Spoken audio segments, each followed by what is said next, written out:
இந்த வீடியோல மேத்ல நம்ம படிச்ச ஆவரேஜ் டாபிக் எப்படி லாஸ் இல்லாம ஸ்டாக் மார்க்கெட்ல ப்ராஃபிட் பார்க்கிறதுன்னு பார்ப்போம். இந்த ஏஎம்ஆர் கம்பெனி இருக்கு இல்லையா, இதுதான் எனக்கு பிடிச்ச கம்பெனி. இது யூஎஸ் மார்க்கெட்ல லிஸ்ட் ஆகிருக்கிற ஒரு கம்பெனி. இது ஏன் எனக்கு பிடிச்சிருக்குன்னா ஃபண்டமெண்டலி இது வந்து ரொம்ப ஸ்ட்ராங்கா இருக்கு. இங்க பாருங்க, இன்கம் எந்த அளவுக்கு அதிகமாகுதோ அந்த அளவுக்கு கேஷ் ஃப்ளோவும் அதிகமாகுது. அப்போது இந்த கம்பெனி வந்து எந்த சீட்டிங்கும் பண்ணல, கரெக்டான க்ரோத்தில் போயிட்டுருக்கு. சில கம்பெனி நெட் இன்கம் ரொம்ப அதிகமாக காமிக்கும், ஆனால் நம்ம ரிசர்ச் பண்ணும்போது தான் தெரியும் அது ரொம்ப லோவில் இருக்குன்னு, பெரிய லாஸில் இருக்குன்னு அப்போ தான் தெரியும். ஏன்னா பேங்க்கிட்டேருந்து கடன் வாங்கியிருக்கலாம், குறைஞ்ச விலைக்கு அவங்களோட சர்வீஸை கொடுத்துருக்கலாம். எப்பவுமே அவங்க குறைஞ்ச விலைக்கு அந்த சர்வீஸை கொடுக்க முடியாது இல்லையா, அதனால அவங்க பெரிய ட்ரபிளில் மாட்டிப்பாங்க. ஸோ இதெல்லாம் ஈஸியாக கண்டுபிடிச்சிடலாம். ஸோ ஃபண்டமெண்டலி ஸ்ட்ராங்குன்னு சொல்கிறது முக்கியமாக நீங்கள் என்ன பார்க்கணுன்னா, நெட் இன்கம் எந்த அளவுக்கு வளருதோ அந்த அளவுக்கு கேஷ் ஃப்ளோவும் வளரணும். ரெண்டாவது ரீசன், ஆல்ஃபா மெட்டலர்ஜிக்கல் ரிசோர்ஸஸ் எனக்கு பிடிச்சதுக்கான காரணம் என்னென்னா, இந்த கம்பெனி ஆவரேஜாக 7% ஒன்று மேலே போகும் இல்லை கீழே வரும். சில கம்பெனிலாம் பார்த்துருக்கீங்களா, ஒரு ரேட் போட்டிங்கன்னா அதே ரேட்லேயே ரொம்ப நாளாக ட்ராவல் பண்ணிகிட்டு இருக்கும். நீங்கள் அதில் இன்வெஸ்ட் பண்ணிங்கன்னா உங்கள் மணி ஹோல்ட் பண்ணியிருக்க மாதிரி தான், பெருசாக நீங்கள் ப்ராஃபிட் பார்க்க முடியாது. ஆனால் இந்த ஏஎம்ஆர் கம்பெனி என்ன பண்ணுதுன்னா 7% வரைக்கும் மூவ்மெண்ட் இருக்கு. ஒன்று அப் சைடில் இருக்கலாம், இல்லை டவுன் சைடில் இருக்கலாம். டவுன் சைடில் இருக்கும்னு நீங்கள் கவலைப்பட தேவையில்ல, அது பையிங்க்கு குட் ஆப்பர்ச்சுனிட்டி. இது எப்படி கண்டுபிடிக்கலாம்னா, இண்டிகேட்டரில் ஆவரேஜ் டு ரேஞ்ச் வச்சு கண்டுபிடிக்கலாம். ஏடிஆர் பாருங்க, இந்த கம்பெனி ஆவரேஜாக $10.41 என்ன பண்ணுது, மூவ்மெண்ட் இருக்கு. இதோட ப்ரைஸ் 142 கம்பேர் பண்ணும்போது கிட்டத்தட்ட 7.3% வருது. சரி, ஃபண்டமெண்டலி ஸ்ட்ராங்காக இருக்கிற கம்பெனின்னு பார்த்துக்கிட்டோம், வாலட்டிலிட்டி அதிகமாக இருக்குதுன்னு பார்த்துட்டோம். இது ரெண்டு வச்சு தான் நீங்கள் என்ன பண்ணணும், ஸ்டாக்ஸை கரெக்டாக சூஸ் பண்ணணும். அதுக்கப்புறம் ஒவ்வொரு டைமும் எவ்வளோ வரைக்கும் கீழே போகுதுன்னு பார்க்கணும், எவ்வளோ பர்சன்டேஜ் லாஸில் போயிருக்கு. ஏன்னா இது வந்து நல்ல கம்பெனி இல்லையா, என்ன தான் இறங்கினாலும் கண்டிப்பாக அது மேலே போகும். ஏன்னா அது ஃபண்டமெண்டலி ஸ்ட்ராங்காக இருக்கிற கம்பெனி. இந்த இடத்துல கிட்டத்தட்ட 24% வந்து இறங்கியிருக்கு. அடுத்ததாக இங்கேருந்து இங்கே பார்க்கும்போது கிட்டத்தட்ட 27% இறங்கியிருக்கு. அடுத்தது இது பாருங்களேன், கிட்டத்தட்ட 45% இறங்கியிருக்கு. அடுத்ததாக இதை பாருங்கள், இது வந்து 33% இறங்கியிருக்கு. ஸோ இப்படி பார்க்க போனீங்கன்னா ஒவ்வொரு டைமும் கிட்டத்தட்ட 30% ஆவரேஜாக என்ன பண்ணியிருக்கு, இறங்கலாம். இதான் நமக்கு கிடைச்சிருக்கிற டேட்டா.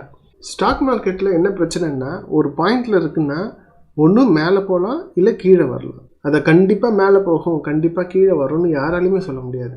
அப்புறம் எப்படி இதில் லாபம் பார்க்குறது? அங்கே தான் ஆவரேஜ் யூஸ் ஆகுது. இப்போ ஒருவேளை அந்த ஸ்டாக் ப்ரைஸ் வந்து 10,000 இருக்குன்னு வச்சுக்கோங்க, கரண்ட் ப்ரைஸ் வந்து 10,000 இருக்குது இந்தியன் ருப்பி படி.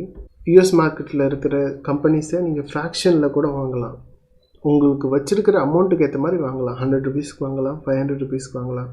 அதோட டாலர் ரேட் வந்து $142. ஒரு டாலரோட ரேட்டு இந்தியன் ருப்பி படி 80 ரூபி இல்லையா, அதுபடி நீங்கள் கணக்கு போட்டிங்கன்னா இந்தியன் ருப்பியில் எவ்வளோ மணின்னு தெரியும். பட் நீங்கள் 10,000க்கு கூட வாங்கலாம். ஸ்டாக் ப்ரைஸ் 10,000 இருக்கும்போது நீங்கள் ஒரு குவான்டிட்டி வாங்குறதா வச்சுப்போம்.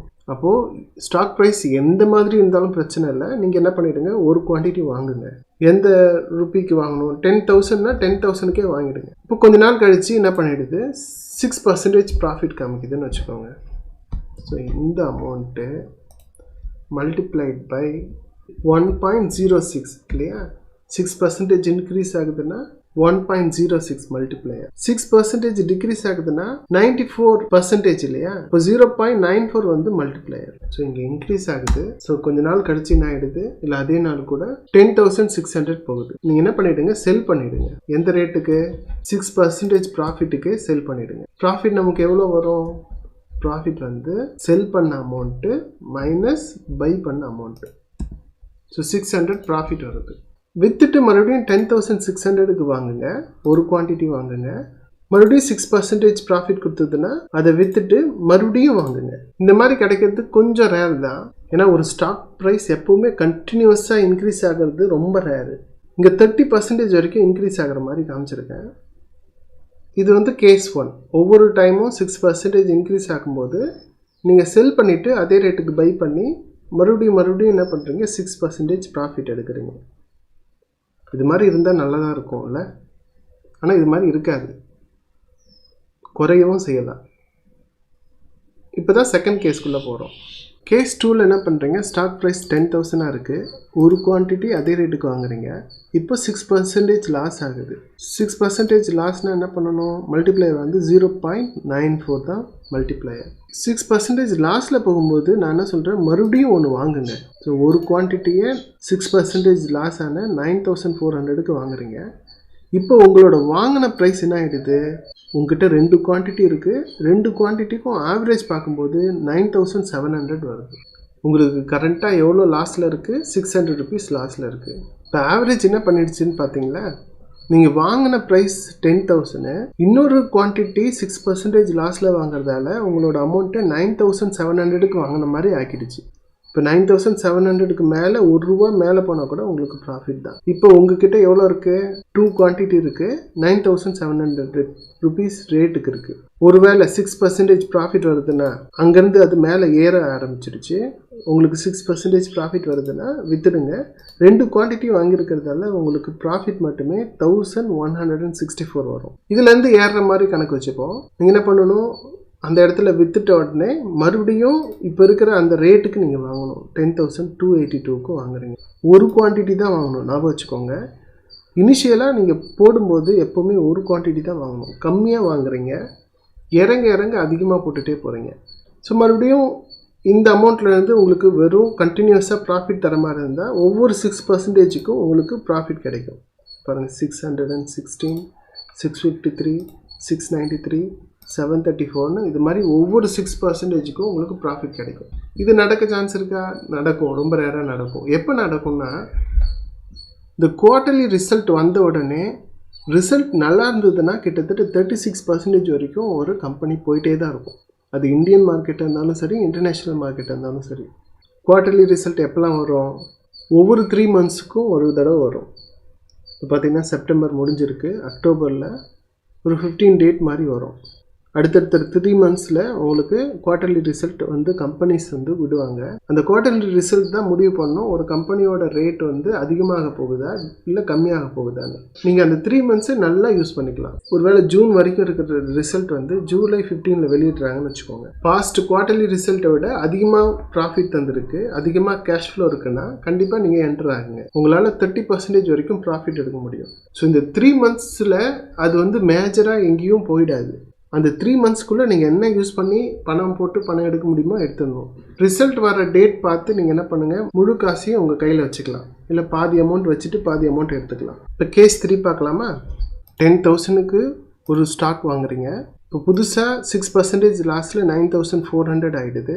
நான் சொல்லியிருக்கேன் இல்லையா, 6% லாஸில் மறுபடியும் ஒரு குவான்டிட்டி வாங்கினீங்கன்னா அதோட ரேட் வந்து 9,700 ஆகிடும். நீங்கள் வாங்கின ப்ரைஸை இப்போ குறைச்சிட்டிங்க, இதனால் உங்களுக்கு லாஸு 600 லாஸில் இருக்கும்.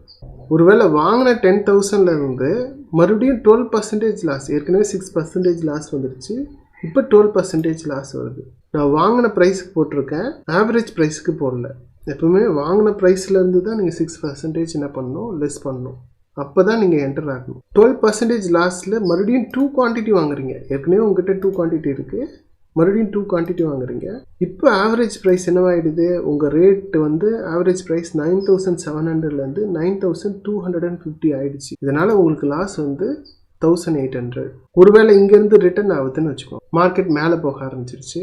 அப்போ இந்த ஆவரேஜ் ப்ரைஸை விட 6% ப்ராஃபிட்டில் வருதுன்னு வச்சுக்கோங்க, உங்களுக்கு ப்ராஃபிட் எவ்வளோ வருது, 2,220 வருது. ஸோ எவ்வளோக்கு எவ்வளோ இறங்குதோ அவ்வளோக்கு எவ்வளோ நல்லது தான், ப்ரொவைடட் அந்த கம்பெனி நல்ல கம்பெனியாக இருக்கணும், ஃபண்டமெண்டலி ஸ்ட்ராங்காக இருக்கணும். சரி, 6% ப்ராஃபிட்டுக்கு விற்றுட்டீங்க. இப்போ புதுசாக இருக்கிற ப்ரைஸ் வந்து 9,805ன்னு வச்சுக்கோங்க. அப்போ ஒரு குவான்டிட்டி வாங்குங்க. எப்போவுமே இனிஷியேட் பண்ணும்போது ஒன்று தான் வாங்கணும், குறையும் போது தான் நீங்கள் ஆட் பண்ணிகிட்டே போகணும். மேலே போகும்போது 6% ப்ராஃபிட்டுக்கு விற்று மறுபடியும் ஒன்று தான் வாங்க போகிறீங்க. நான் வந்து நிறைய ஸ்டாக்ஸ் சூஸ் பண்ணுறதில்ல, ஒரு ஃபண்டமெண்டலி ஸ்ட்ராங்காக இருக்கிற ஒரு ஸ்டாக்ஸை சூஸ் பண்ணிவிட்டு 1 or 2 ஸ்டாக்ஸில் தான் நான் இன்வெஸ்ட் பண்ணுறேன். ஸோ அடுத்ததாக ஏறிட்டே இருக்குதுன்னு வச்சுக்கோங்களேன். அப்போ ஒவ்வொரு 6% ப்ராஃபிட்டுக்கும் விற்கணும். இங்கே பார்த்தீங்கன்னா 588 ப்ராஃபிட்டு, 623 ப்ராஃபிட்டு, 661 ப்ராஃபிட்டு. இதே மாதிரி தான் case 4, case 5, case 6, case 7. Case 4ல் 3 டைம்ஸ் என்ன பண்ணுது, இறங்குது. 18% லாஸ் வரைக்கும் நம்ம திரும்ப வாங்கிட்டு தான் இருக்கோம். 4 குவான்டிட்டி இருந்தால் அனதர் 4 குவான்டிட்டி போட்டு வாங்குறோம். அதனால ஆவரேஜ் ப்ரைஸ் உங்களுக்கு கம்மியாகுது. பையிங் ப்ரைஸை கம்மி பண்ணுறீங்க. கேஸ் 5ல் பார்த்துட்டிங்கன்னா 24% லாஸ் வரைக்கும் 8 குவான்டிட்டி மேலே போட்டு வாங்குறோம். கேஸ் 6ல் 30% லாஸ் வரைக்கும் நம்ம வாங்குறோம். கேஸ் 7ல் இதுதான் ரொம்ப ரேரான கேஸ் சொன்னோம் இல்லையா. கேஸ் 1ம் கேஸ் 7ம் ரொம்ப ரேர். ஒரு கம்பெனி கண்டினியூஸாக இன்க்ரீஸும் ஆகாது, ஒரு கம்பெனி கண்டினியூஸாக டிக்ரீஸும் ஆகாது. இதில் நான் என்ன காமிச்சிருக்கேன், 36% வரைக்கும் டிக்ரீஸ் ஆகுதுன்னு காமிச்சிருக்கேன். 36% வரைக்கும் டிக்ரீஸ் ஆச்சுன்னா உங்களோட லாஸ் எவ்வளோ இருக்குது, 37,800 இருக்குது. இது எப்போ நடக்கும், ஒரு கம்பெனி வந்து குவார்டர்லி ரிசல்ட் அனௌன்ஸ் பண்ணிடுச்சு, அதோட ப்ராஃபிட் வந்து ஒட்டு மொத்தமாக பாதிக்கப்பட்டிருக்குன்னு வச்சுக்கோங்க. பயங்கர லாஸில் போயிருக்குன்னா தான் கிட்டத்தட்ட 40% 50% லாஸில் இருக்கும்.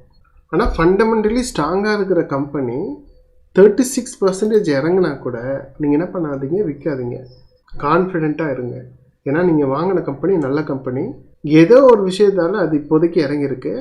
எந்த அளவுக்கு இறங்குதோ அந்த அளவுக்கு ஃபாஸ்ட்டாக அது மேலே போகிறதுக்கு சான்ஸ் இருக்குது.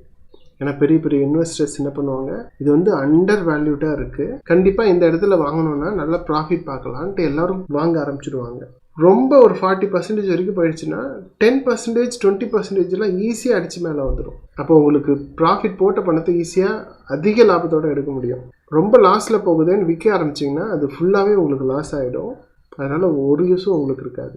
ஏன் நம்ம ஒவ்வொரு 6%லையும் வாங்குறோன்னா நமக்கு தெரியாது இல்லையா, அது அதுக்கப்புறம் கீழே போகுமா மேலே போகுமான்னு கண்டிப்பாக தெரியாது. அதனால தான் நம்ம ஒவ்வொரு 6%லையும் வாங்குகிறோம். 40% டிக்ரீஸ் ஆக போகுதுன்னு தெரிஞ்சு டேரெக்டாக 40%ல் வாங்கிடலாமே. அப்போ நமக்கு 20% லாஸில் காமிக்கும்.